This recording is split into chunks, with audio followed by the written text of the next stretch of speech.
Preseason is almost upon us, and so I'm going to unveil my first year power rankings. Wish me luck.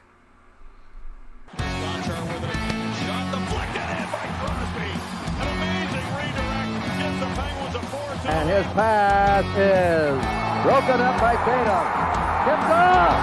Franco Harris has it. And he's over. Second time. And it's picked up by T.J. Watt with the play alive into the end zone to get low. Again, it's Golden Goal. Andy Crosby, the golden goal. Here's a swing, a high fly ball going deep left. That's how you do it. Back to the wall, goes down. It is over and over. The Pirates win. Heading up ice. Here he comes. Here he comes. Mario Lemieux. Hang on. He's not. Roethlisberger has time. Goes to the back of the end zone.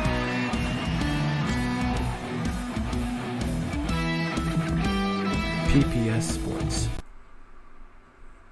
So, I have all the teams ranked from 32 to 1 in order, and I used a slideshow to organize them, and so here we are to start. You got 32, you got the Atlanta Falcons. I am very concerned about Atlanta's hope. I don't think they're going to be a very good team this year. Maybe 3 wins.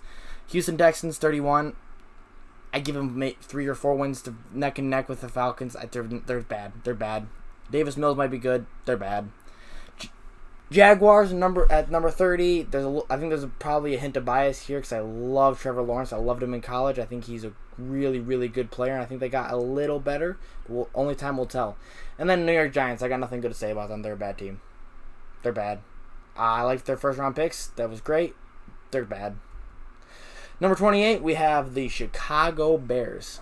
The Chicago Bears are coming off of a poor year. They had some players get hurt in the preseason already, so Justin Fields, I don't think he'll have a good year. They traded for N'Keal Harry, but N'Keal Harry got hurt already. Roquan Smith wants a trade. Khalil Mack's out of there. It's just they're not going to have a good year. New York Jets, similar situation. Mekhi Becton's hurt again.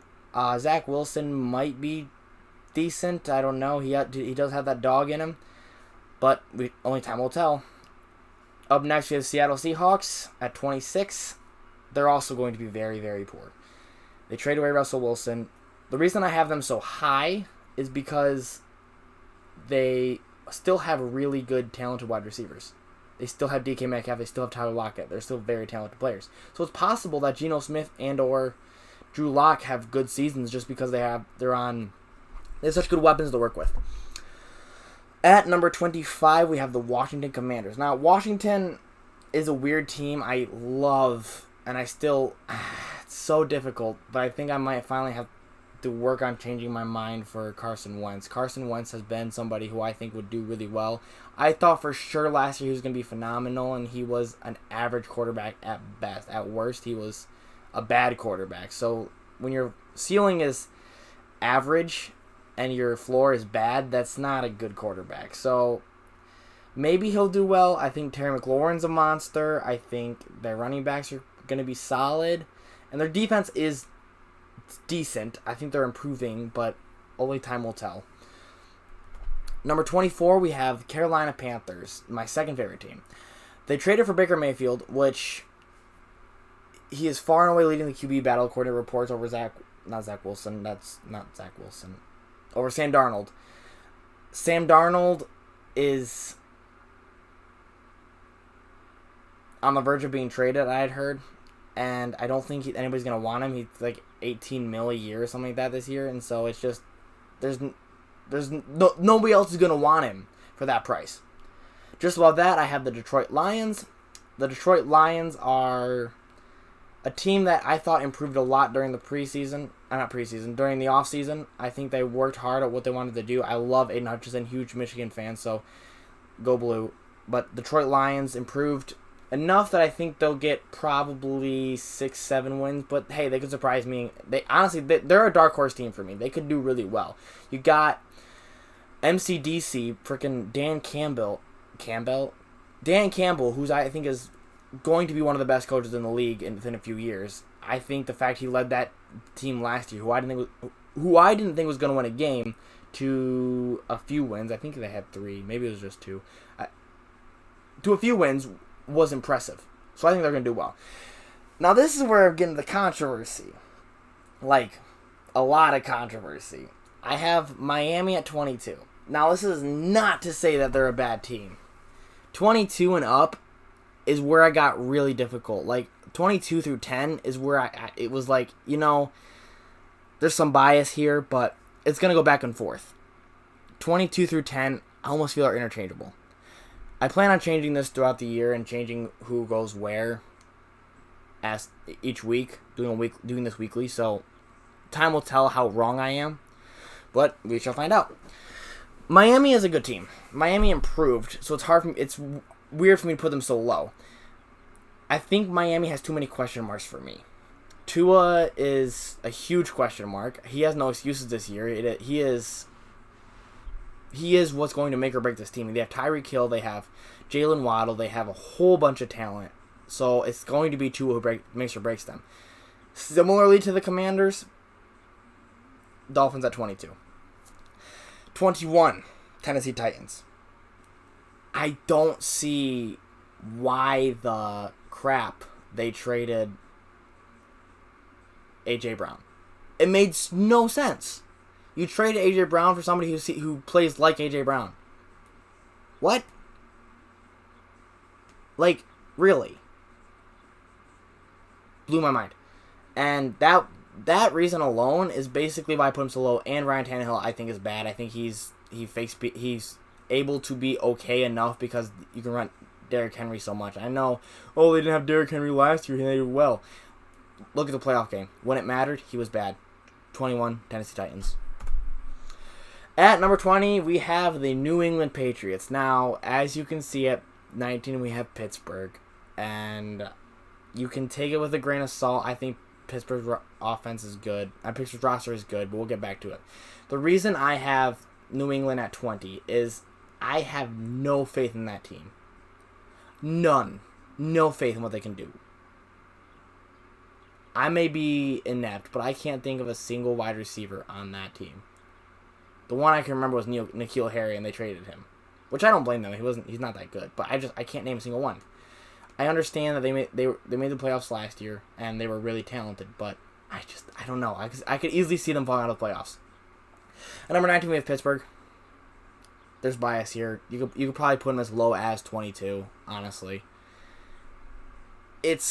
I think they're a better team than the Lions, but you could probably put them as low as 22.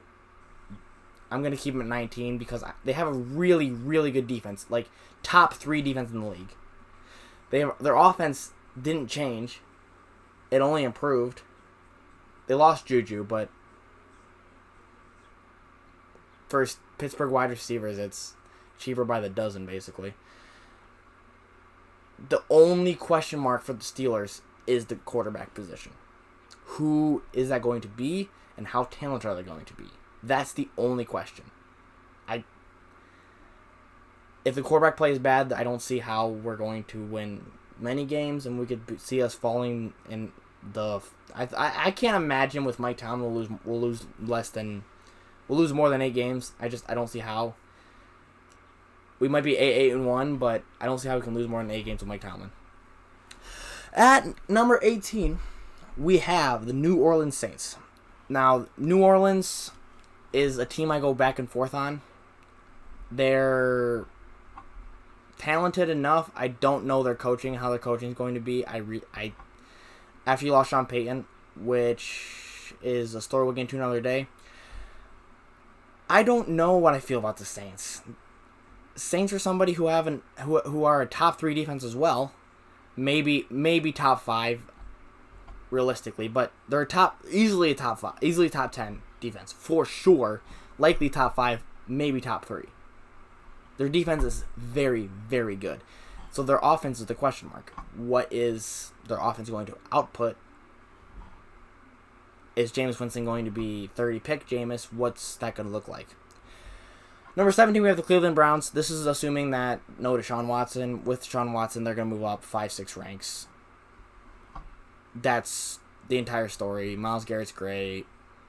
Though, TJ Watt is better than Myles Garrett. There is nothing you can change my mind about. Screw you, Cleveland fans. TJ Watt's better.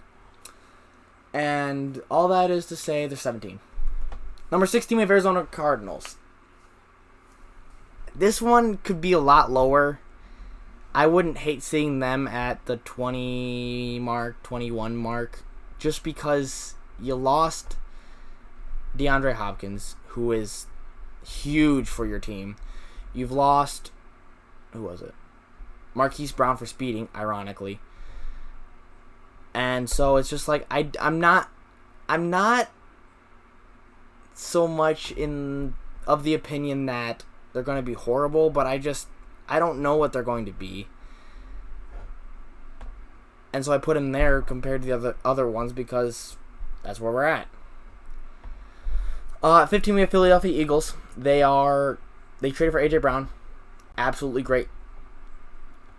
It all comes down to how Jalen Hurts play. A lot of these teams are, how's the quarterback going to play? How's the quarterback going to play? How's the quarterback going to play? That's just football. Jalen Hurts, if he has a good season, they'll be 15. I could see them being probably top 12. I don't know if they can break that top 10. They could do it, but it would be difficult. Number 14, we have the Minnesota Vikings. Now, I could see an argument for these two teams being flipped. However, the reason I put them at 14 is simply the combo of Justin Jefferson and Dalvin Cook. I'll give you a fancy tip. Don't use this against me. I think Justin Jefferson is going to be the best wide receiver in the league, bar none. I think he'll be better than Cooper Kupp. I think Cooper Kupp had a lightning in a bottle kind of year. I think Justin Jefferson will be far and away the best receiver. I think Kirk Cousins will play well. Kirk Cousins, unlike popular opinion, Kirk Cousins is not a bad quarterback. He is not top 10. He probably isn't top 15 in the league. But he's not bad. He is an average to good quarterback most weeks. Unlike Carson Wentz, whose floor is bad and ceiling is average, I think Kirk Cousins' floor is average and ceiling is great. So that's why I have them 14. Number 13, we have Las Vegas Raiders. The Raiders are a team that improved tremendously with the addition of one receiver named, Why am I blanking on his name? Devontae Adams. They added Devontae Adams, who played with Derek Carr in college and did pretty well. So to that, I imagine they're going to have a similar connection that Jamar Chase and Joe Burrow had. So I think that will lead to them being a really solid team. Plus, they were good enough last year to make the playoffs. I think they probably will do the same this year. Number 12, we have the Indianapolis Colts. Simply getting rid of Carson Wentz and getting Matt Ryan, you're going to be a way better team. They missed the playoffs by a half a game last year. If they tied the Jaguars, they were in, I believe. And if they I think they had to win. I think a tie would have still had the Steelers in. But you were a game out of the playoffs last year. You're gonna make the playoffs this year. Your team's too good. Jonathan Taylor's, I think, far and away the best running back. Not far and away. He's arguably the best running back in the league. So yeah, number 12, Indianapolis Colts. At number 11, we have the Baltimore Ravens.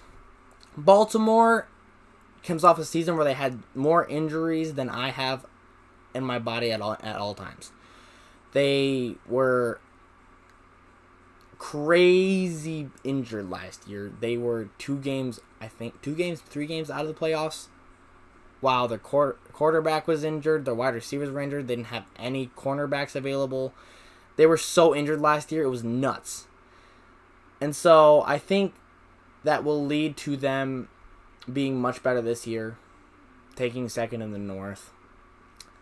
Yeah. Unfortunately, Baltimore at 11. Number 10, we have the Dallas Cowboys. I hate them. You're not them, boys. It's not your year. But you have a talented roster.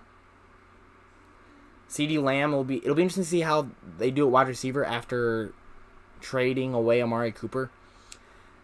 I think they'll be fine, but we'll see. At number 9, we have the Green Bay Packers. They fell from grace because they traded away Devontae Adams. Their number 1 receiver is... I don't remember what his name is. I'm blanking. I know who it is. I'm blanking. I'll come back to me later. I'll probably say it later in the episode.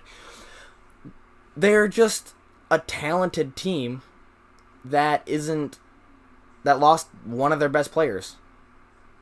They're still a top 10 team. I think they're still going to be a top 10 team. But I could even see the Vikings being the better team this year just because the Vikings have more talent in the skill positions. So really will come down to defense who will actually be better. Will Green Bay's defense outplay the Vikings offense? At number 8, we have the Denver Broncos.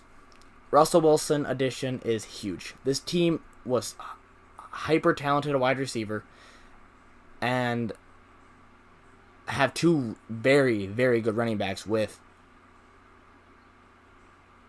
Melvin Gordon and second-year running back. And so adding Russ and making it Russ's offense, it'll be really interesting to see how they do. I think they make the playoffs. Honestly, I could see them getting last place in their division, getting 9 wins and not making the playoffs. That's how tough the AFC is. The AFC is going to be you probably could have, honestly, it could be a 12. It could be a 12. You might have to have 12 wins to get in the playoffs. That's what I'm trying to say. So AFC is so tough. I think 2 of my top 4 are in the AFC, but 5 out of my top 8 are in the AFC, and what is that?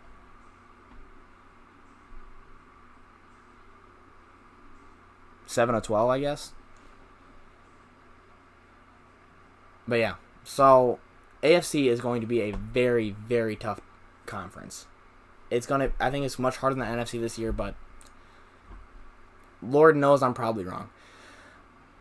At 7, we have the San Francisco 49ers. Very, very good squad. I keep saying that. I keep going from... It's interesting to hear myself talk through this episode of going from, this team's very, very bad, this team's bad, this team's bad. These teams have question marks, and these teams are great. But San Francisco is one of the teams that I think are great. I think it'll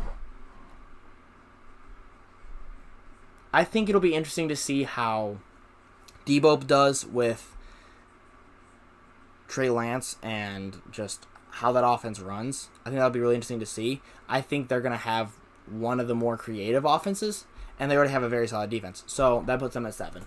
Number 6, we have the Cincinnati Bengals. I could see Cincinnati falling off. I have them at 6 because that's where they should be. They're very talented. The roster is talented. They have a very great roster.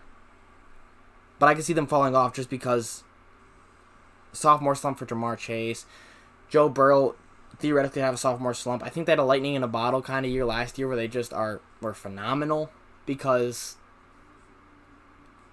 the stars aligned for them and it was just great. I don't know that they'll have a repeat of that. At number 5, we have the Los Angeles Chargers. The Chargers are a team that I have thought a lot about what I want them to be. They're such a wild team. They didn't really change that much. They added a few pieces on defense, but they didn't really change all that much. But they just are solid all around, and they're one of the few teams that I think are just better all around.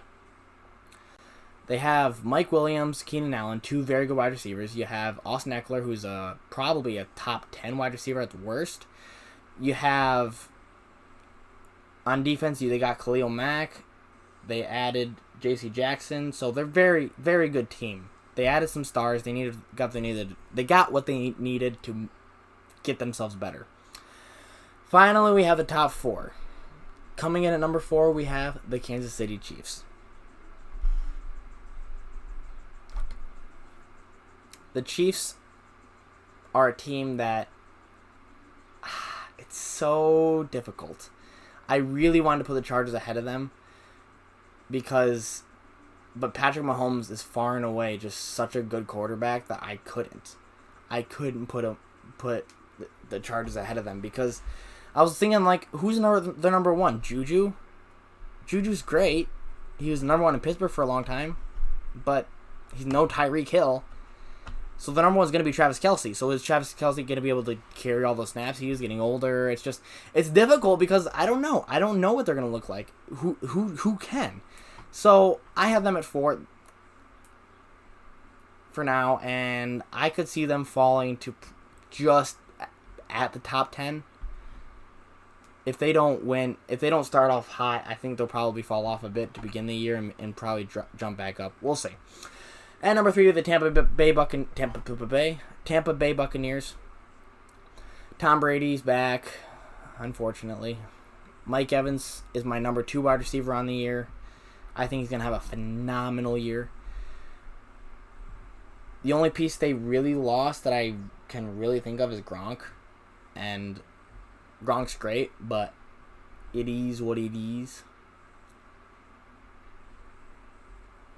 At number 2, we have the Los Angeles Rams. If that's how you spell it. I don't even know how to spell Los Angeles. Whatever. You have the LA Rams. The LA Rams, Super Bowl champion last year. They were phenomenal. They are absolutely crazy. They have so much talent on the roster. They lost Von Miller and OBJ. That's about all they lost. They didn't add too much. I don't remember that they added. But phenomenal team. They're going to be great. Matt Stafford's great. Cooper Kupp's great. The running backs are meh, but who needs running backs? You can win a Super Bowl without running backs, apparently. And finally, the Buffalo Bills, my current Super Bowl champion. I think it's going to be a Rams-Bills Super Bowl. I think Bills will win it. Josh Allen's great. Stephon Diggs is great. The running backs are okay, but just like I said for the Rams, who needs running backs to win a Super Bowl? Their defense is the number 1 defense in the league, in my opinion. And so I have the Bills at number 1. I think they are going to be the best team in the league.